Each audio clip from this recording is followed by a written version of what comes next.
আলিপুরদুয়ার লোকসভা কেন্দ্রের বিজেপি প্রার্থী ঘোষণার পর মিছিলের মধ্য দিয়ে প্রচারের সূচনা করল ভারতীয় জনতা কিষাণ মোর্চা। সংগঠনের তরফে বিজেপি শক্তি প্রদর্শন করতে সোমবার একটি ধিক্কার মিছিল অনুষ্ঠিত হয়। তুফানগঞ্জ বিজেপি কার্যালয় থেকে মিছিলটি শুরু হয়ে জাতীয় সড়কের ওপর দিয়ে পুরসভার সামনে এসে শেষ হয়। সেখানে কর্মীদের উপস্থিতিতে কিছুক্ষণের পথসভা অনুষ্ঠিত হয়। কর্মসূচিতে উপস্থিত ছিলেন কিষাণ মোর্চার রাজ্য সহসভাপতি বিমল সরকার, সংগঠনের জেলা সভাপতি মুরারি কৃষ্ণ রায়, সহসভাপতি প্রসেনজিৎ বসাক সহ অনেকেই। বিমলবাবু জানান, কৃষকদের অধিকারের স্বার্থে আগামী লোকসভা ভোটে তৃণমূলকে উৎখাত করতেই আজকের এই ধিক্কার কর্মসূচি।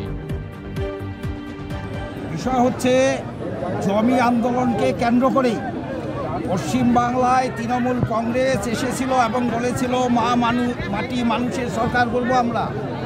কিন্তু আমরা দেখলাম ক্ষমতায় আসার পরে এরাই সব চাইতে বেশি জমি গ্রাস করেছে, যার উদাহরণ আজকে সন্দেশখালীর হাজার হাজার মানুষের হাজার হাজার একর জমি যা তারা সন্ত্রাস করে অন্যায়ভাবে দখল নিয়েছে।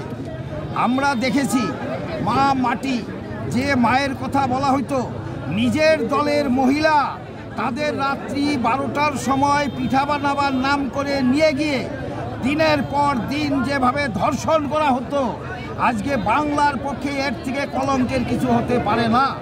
আমরা মনে করি মাকে শেষ করে দিয়েছে এই তৃণমূল কংগ্রেস। আর যেটা মানুষের কোনো মর্যাদা নেই, মানুষকে কোনো সম্মান দেওয়া হয় না। তাই আমরা মনে করি এই মুহূর্তে বাংলা থেকে তৃণমূলকে হটানো একমাত্র কাজ।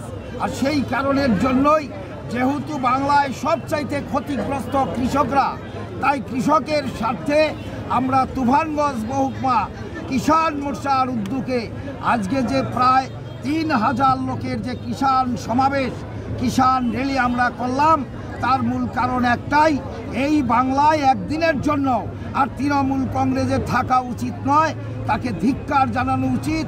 এবং আজকের থেকে আমরা নির্বাচনী ময়দানে নামলাম। তুফানগঞ্জ থেকে বাবাই দাসের রিপোর্ট, উত্তরবঙ্গ সংবাদ।